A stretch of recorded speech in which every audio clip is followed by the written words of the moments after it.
Hey guys, Andy here from Mediocre Hobbies, bringing you an interesting scenery video, I think. Two Trees recently reached out to me and asked me if I would be interested in making a video with one of their new laser engraving machines. I jumped at the opportunity and they very kindly sent me one out. I decided that I would laser print and laser cut a piece of scenery. I decided I would go a little bit above and beyond, try and find a little bit more complicated piece. Get it put together and then kind of give it my all when it comes to my hobby knowledge, try and add a lot of nice basing, scenery and texture to the scenery piece and see how it turns out. I think a lot of people get their hands on those MDF pieces of scenery and do very little work with them, and I think they are a thing that I think requires you just spending a little bit more time on it to make it blend in with the scenery, the environment, or the game system that you're using it for. So that's hopefully what I'm going to do here today, show you guys a little bit on how to take your laser cut scenery to the next level. Before I get into that, I just want to say a huge thank you to all of my active patrons. Without you guys, I wouldn't be able to keep the lights on and the cameras rolling. So huge thank you to all of you guys. If you're on the fence and thinking about joining, some of the benefits you get for becoming a Patreon member are access to a private Discord server where you can hang out with me and over 140 other people and talk about your hobby and get inspired to do more cool, crazy stuff. And two, you get an extra video every single week. So that's an extra 52 videos a year for all of my patrons. Let's get into this video. Okay guys, here is the TS2. It is a 10-watt diode laser engraver that Two Trees very kindly send me out to make a video with. It is not a paid promotion. I don't have to say anything nice about them or anything like that, just my honest opinion. And having only used one other laser engraver machine in the past, I can say that this one is a joy to work with. It was not too bad to build. It works a treat, does its job, exactly what it says on the tin. It laser engraves and it cuts out the pieces of scenery that I need to be cut out. It can also do a bunch of other things like engraving into like aluminium and plexiglass and all that kind of stuff. I haven't tried out any of those functions, so I'm not going to speak to them. But for what I needed it to do, it did a fantastic job. My favorite thing about it is, in fact, this, as you can see in the top of the screen here, was the cable management system that they had. Previous laser engravers that I have used didn't have their cables managed in the best way, and I found that as the machine was cutting and going from bottom left to top right, it was dragging the cables along the cut zone, which terrified me. I hated it. That is in no way, shape or form the experience I had with this one, so I am a big fan of it. If you're interested in this laser cutter, I will leave links below in the video, and there's also a discount code to get a little bit of money off if you decide that you want to get one. After all the parts were lasered out, all I had to do was very carefully remove them from the sheet of MDF. This is 3mm MDF. The file I used was purchased. I can't exactly remember the website that I purchased it from. If I can remember that, I will put it in the description as well. But basically it was 5 boards laser engraved to give me all the parts that I need to construct this thing. After all the parts were cut out and removed from the sheet, I don't know what the name of the sheet is. Before, you know, like you say, you remove the model from its gate or from its sprue or from I don't know the word for removing MDF from the board, but maybe there is a buzzword for it, I don't know. So I just used some typical wood glue to assemble this, as it is wood after all. It dries pretty fast. You'd be surprised how fast wood glue does actually adhere wood together. When you buy MDF files, like the ones I did, the vector files, usually you get really nice instructions, and that is the case with this one. I got some really stunning instructions, step by step, all colored coded and everything, so it wasn't complicated at all to construct this piece. It was just a little time consuming because there was so many parts. You'd be surprised how many parts there actually was with 5 sheets of parts laser engraved and cut out. But having said that, I managed to get it through. There was no headaches, no hassle, no nothing. Everything slid into place. There was supposed to be 2 kind of, I don't know what they would have been, like altars or crypts or something that was supposed to go inside of this building. I decided not to put them in for the bare bones inside look, as opposed to the mausoleum style look that I'm guessing they were going for with those parts.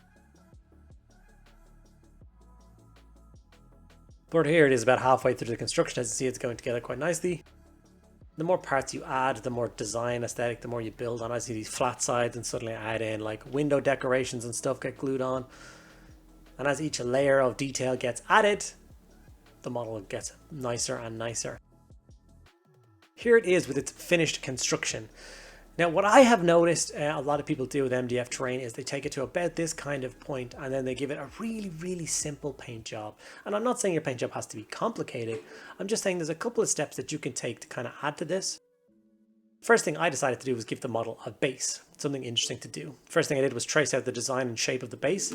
I started cutting it out and then remembered I'm making a video on laser cutting. So I ditched this and I cut out a base for it with the laser machine, which was obviously a lot faster and a lot easier to do. This gave me a really nice working point for the scenery piece and an area around the scenery that I knew I got to add a lot of detail to later on. I'm not going to go through the colors I used whilst painting. I don't think it's important. Everyone's got their own style as to what they were going to do. I was originally going to do this thing in bright grays, but then I decided to do it in kind of more marbly colors.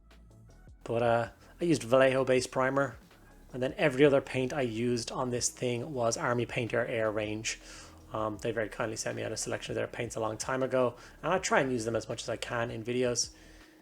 And this is one of those instances. So started with a dark sandy kind of grey base tone, went up to a bright marbly color, almost like a bone, for the second coat. And then I decided, as I was kind of painting this thing, the story was kind of telling itself in my mind. What did I want it to be? And in my head, I decided it would be a forgotten old shrine on some imperial world. Maybe Sister of Battle worshipped here at one point or another, but it was quite old and quite neglected. The structure was well built, so it was well maintained. Well, it was still no bits were falling down or anything like that. But I started to add in some weathering. So I started going in with some dark greens into the recesses where kind of algae or moss or anything would be growing under sills or in any bits that water would gather. Very quick and easy step to do. I did pretty much all of the painting with airbrush, which I know I don't normally do on the channel, but as I'm showing you a way of doing some MDF scenery, I decided why not go whole hog. After that, I went in with some brighter green. I hit even less areas than the previous, just to give it that splash of color. Given that this used to be this pristine, beautiful, white, well cared for building, and it has now been kind of forgotten. And when those kind of ideas play into my head, I suddenly start to develop more and more of a story. And we'll get into the story that's in my head as we progress. I used dark brown along the base where the kind of mud and dirt and old muck would be kind of splashing up or getting pushed up on due to kind of normal weathering effect around all the feet of those columns.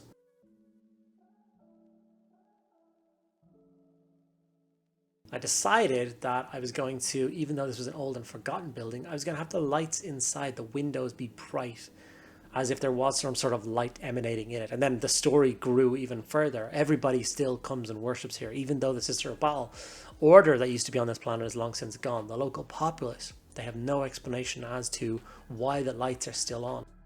Whether it's just good technology, whether it's some sort of mystical thing, I don't know. But I went for a white, a mid yellow, and then a bright pale yellow to give the glow effect in the windows. And then it was time to add some of that kind of texture and stuff I talked about. So I went for AK terrain wet ground look.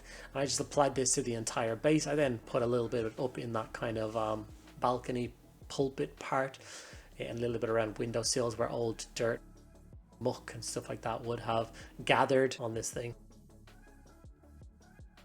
If you're doing scenery, these AK texture paints are fantastic. These ones were actually sent to me by a local store here, Mediocre Hobbies. If you're in Ireland and you need some tools or anything like that, you can obviously check them out. They're a fantastic store. They do next day delivery, which is huge for me. If I'm ever in the middle of a project and run out of something, I don't have to panic. I can just order straight from them. After the base had dried, I gave it a dry brush of orange. Orange just adds a nice richness to the soil, I find. And then I gave it a dry brush of bone over the top of that to bring the earth and soil into a little bit more of a pale color scheme. It just adds a lot of depth and a lot of intrigue into the base. After that, I just added some Geek Gaming Scenics basing glue around the rim because I intended to add some sort of lush green and growth. And that told me the story as well.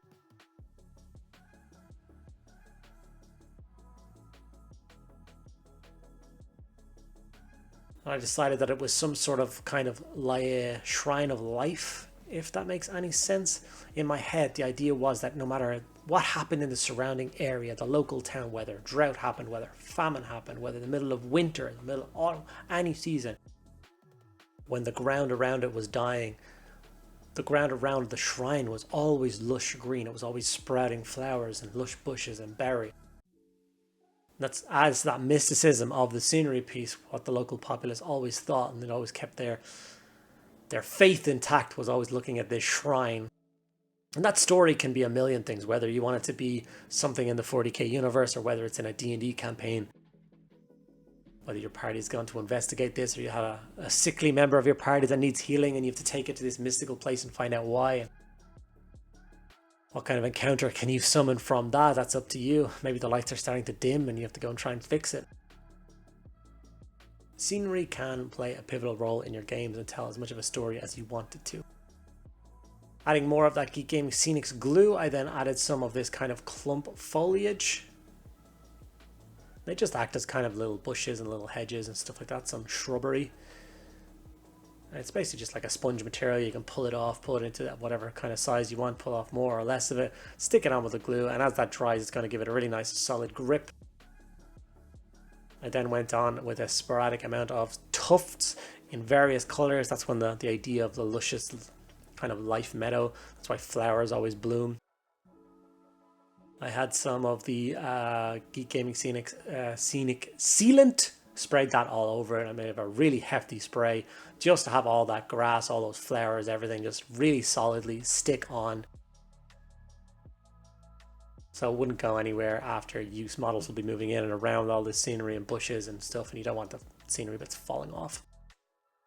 When it's dried, it will look something like this, and all of a sudden this adds a hell of a lot to that scenery piece.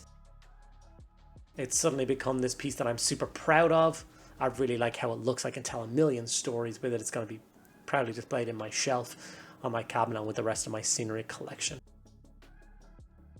I hope this video was interesting, guys. I hope you learned a thing or two about MDF scenery and laser cutting pieces out yourself. Okay guys, and there we have it. One piece of laser cut scenery, cut out, assembled, painted, based and textured. I'm really pleased with the result. I hope you guys are as well. I hope you've learned something about laser cut scenery and how to make them look good.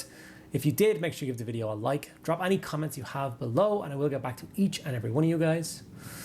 If you enjoyed the video a lot and you want to help me out, the best way you can do that is hit that subscribe button. It takes 2 seconds out of your day, but it means the world to me. Thank you guys so much for sticking around to the end of the video. I'll see you in the next one.